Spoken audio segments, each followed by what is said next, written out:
There are people who can walk into a room and just break it. No one knows what to say. No one knows where to look. Marilyn Monroe was that person. Every single time.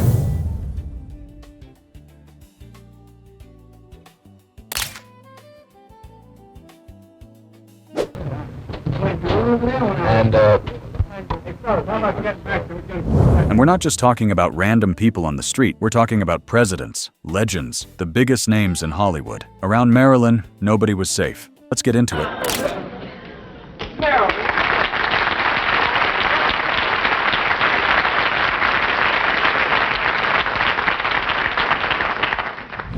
Jack Benny was supposed to be untouchable here. His show, his stage, his audience. He was the man in control. Then Marilyn walked in, and suddenly, the host looked like he needed help hosting. Dream on, Mr. Benny. Dream. She does not force the moment. She does not chase the laugh. She just arrives, and the whole room starts leaning her way. Marilyn, I'm mad about This was her first television appearance, but she already understood the game better than everyone around her. Jack came in ready to perform. Marilyn came in and became the performance. They give you the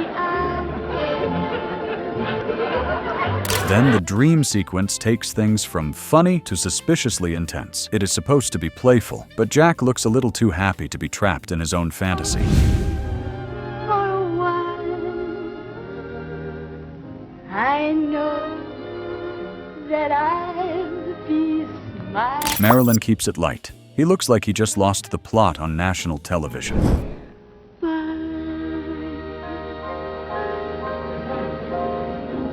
Even the goodbye has a little extra charge to it. And if this was her first TV appearance, Hollywood should have known right there. Nobody was safe. Well, thanks ever so. So long. But nervous comedy was one thing. A brand new husband watching the world lose its mind over his wife? That was a much bigger problem.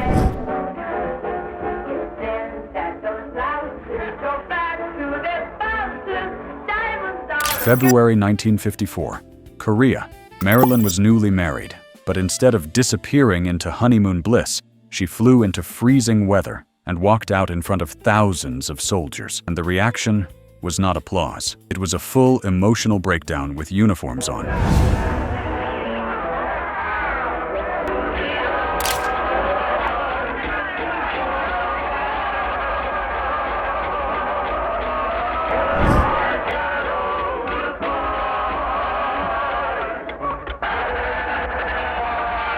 She is one woman on a stage, but the crowd reacts like a dream just stepped into daylight. They are not trying to look calm. They cannot. This is not just fame. This is Marilyn setting off an entire army.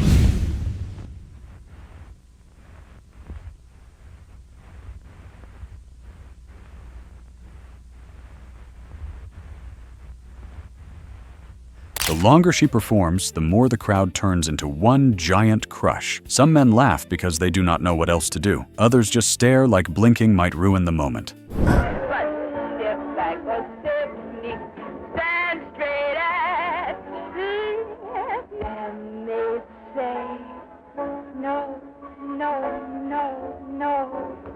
She is singing? Yes, but the real show is what she is doing to them.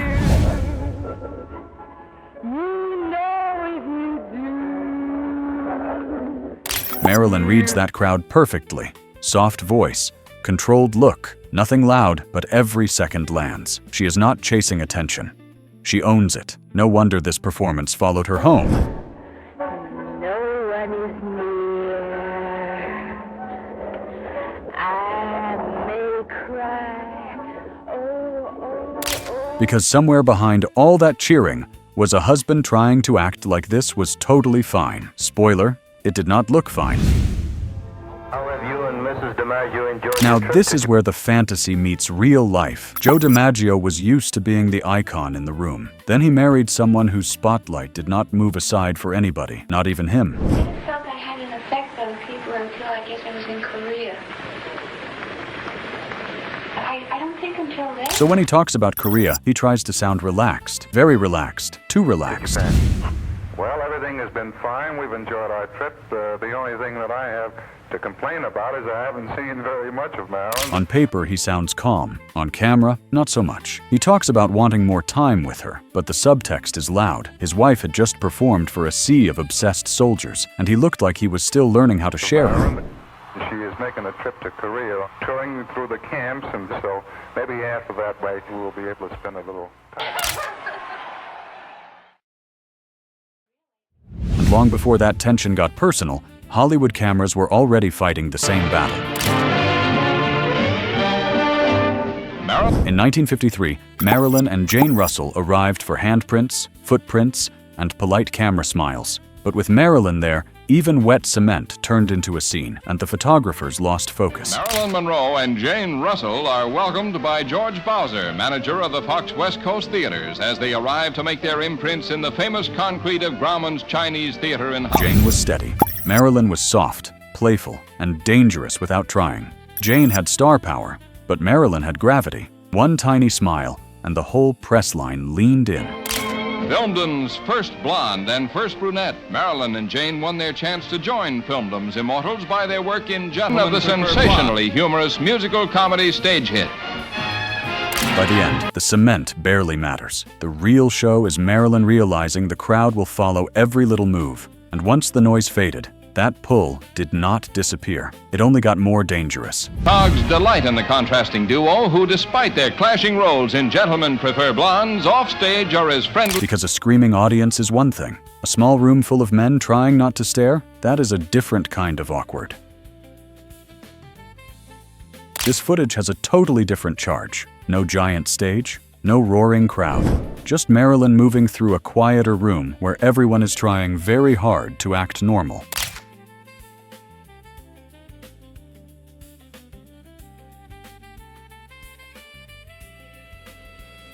And somehow, that makes it more intense. The silence starts telling on everybody.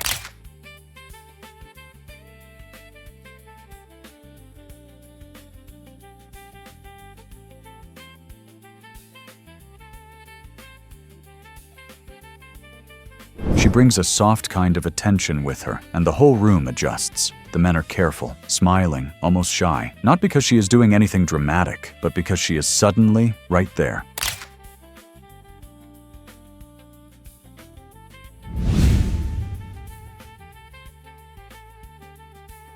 From far away, she was a fantasy. Up close, she was a problem for people's nerves. Then it gets too personal. A touch, a hug, 1 second near her. Everyone wants a memory from Marilyn, and she gives it with grace. But you can feel the weight behind that smile.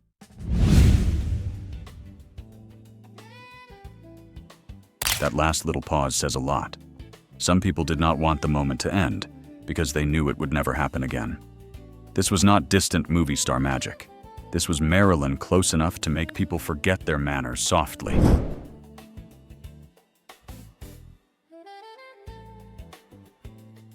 But if soldiers were overwhelmed and patients were tender, reporters were a whole different species. They did not just stare, they pushed.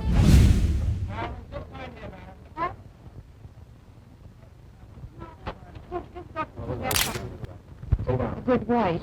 Are you looking? Would you like to appear in a play written by Mr. Miller? By June 1956, Marilyn could not even stand outside without turning the sidewalk into a press trap. The cameras crowd in, the questions come fast. Everyone wants a quote, a smile, a piece of her private life. And she still gives them sweetness, even when the whole setup feels too close. When did you, until you moved to New York, when was that approximately? Last year. So you met him last year, That is the uncomfortable part. She is smiling, but the space around her feels tight. Too many faces, too many cameras, too much hunger dressed up as interest. The glamour is there, but so is the pressure. Have you been engaged long? No, just a few days. Then the personal question hits, and the mood shifts fast. Marilyn does what everyone expects. Smile, stay soft, give them just enough. But underneath it, you feel the cost of being treated like public property. Well,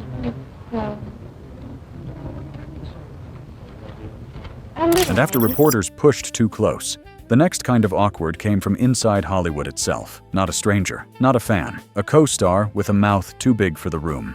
She'd push away from me and smile. It almost killed me smiling. This one is not just awkward, it is ugly. Tony Curtis made that infamous kissing comment after watching their scene, and the room reportedly froze. But the best part? Marilyn did not chase the insult. She came back colder, calmer, and sharper. You've read there was some actor that once said about me that kissing me was like kissing Hitler. Well, I think that's, his problem. But Marilyn's response is the part that makes the story legendary. She does not spiral. She does not chase him for approval. She simply turns the insult around and lets it sit on him. That was her quiet power. She could cut without raising her voice. And if I really have to do intimate love scenes with an individual who really has these kind of feelings towards me, then my fantasy can come into play. In other words, out with him, in with somebody else. And then the story gets even messier. The same man who mocked kissing her later suggested there had been more between them during Some Like It Hot. So which was it? Was she unbearable or unforgettable? She'd flop right on top of me. And when she felt I was paying attention... Because those two stories do not exactly sit at the same table. At one time, you were asked what it was like to kiss Marilyn. Yes. And your I response said, was... it's like kissing Hitler. What do you want from me? And the next thing I know, it's a big Megillah.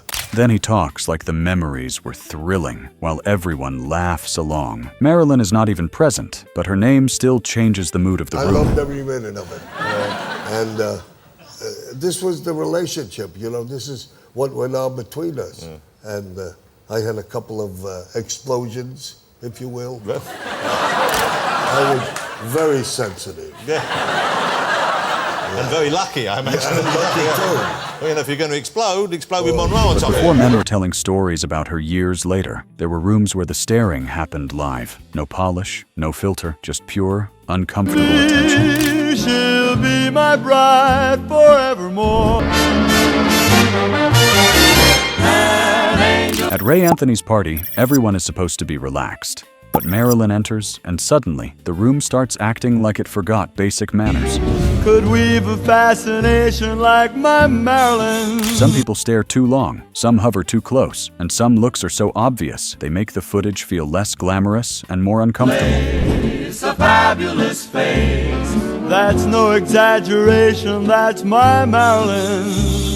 No gal, I believe. That is where the sparkle cracks. Marilyn is smiling, but the room feels heavy. She is not just admired, she is watched, cornered, almost studied. Then one man gets too close, and her face says everything. Made me a poet, dreaming of romantic things.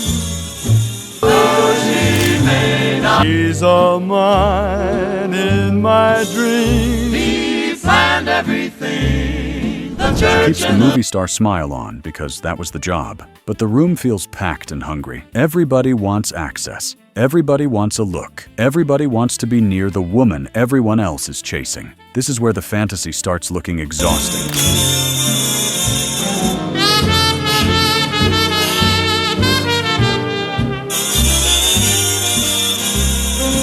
The wildest part? It was not only party rooms that lost focus. Put her near world politics.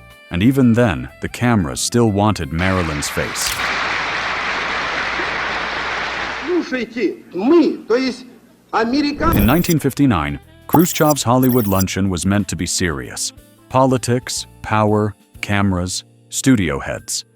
Then Marilyn arrived, and the room caught fever. Suddenly, everyone wanted her reaction, even when one wrong word could burn. From an entertainer's point of view, what did you think of the show today? It was a very interesting afternoon. What did you find most interesting? Nearly everything. So she does the smartest thing possible. She keeps it short. No drama for them to twist. No headline for them to weaponize. What did you think of the ad-libs? Interesting.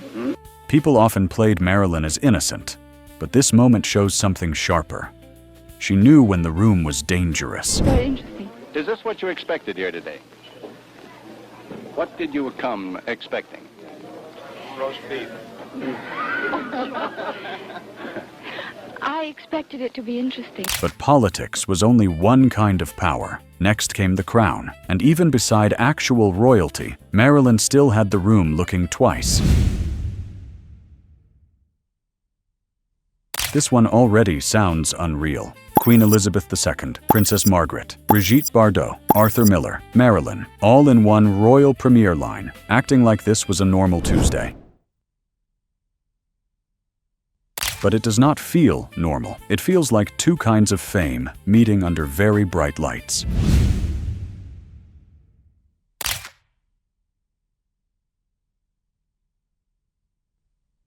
When the Queen reaches her, nothing wild happens, and that makes it better. Marilyn is careful, soft, perfectly polished, no flirting, no extra sparkle, but somehow the camera still knows exactly where to look.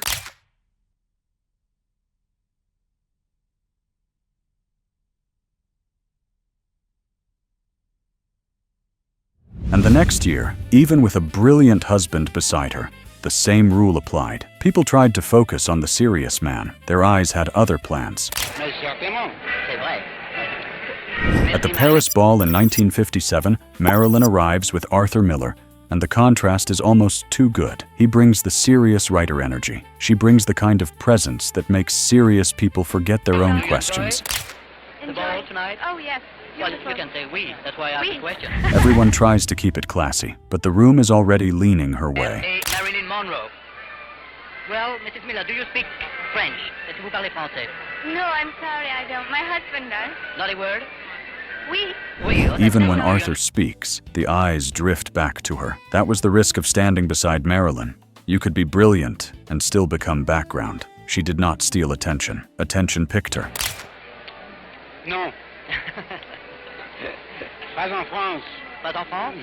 Pourquoi vous considérez que vous êtes en France ce soir? The reporter's little Mercy says everything. Polite, yes, but way too charmed. He came in to do an interview, then left, sounding slightly stunned. One tiny word, and Marilyn had him caught. Mais certainement. C'est vrai. Merci, Marilyn Monroe. Merci, Monsieur Miller. But all of that was still the warm-up, because the final moment was not one man fumbling or one room staring. It was an entire arena trying to survive her. May 19th, 1962, Madison Square Garden. A president is waiting. Thousands of people are watching. And Marilyn walks out like the room has been holding its breath for her.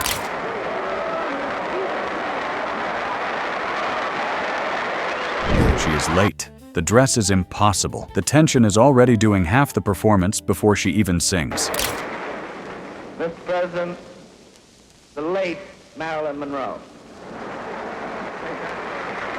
Then the song starts, and it stops being a birthday song. It becomes a whisper, a tease, a scandal. The crowd laughs because nobody knows whether to cheer, blush, panic, or pretend. Happy birthday, Mr. President. Happy birthday to you. Then JFK gets to the microphone, and even he has to joke his way out of it. That is how powerful the moment was. A president had to recover from a birthday song. I can now retire from politics after having had Happy Birthday sung to me in such a sweet, wholesome way. And that was the Marilyn effect. She could avoid the trap, keep the mystery, and still become the memory. So which moment made you think, okay, nobody in that room was acting normal?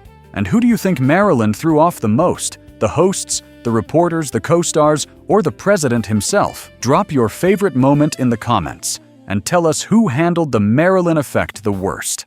And if you enjoy seeing the real, awkward, and unforgettable side of Hollywood, hit like, subscribe, and stick around for the next one.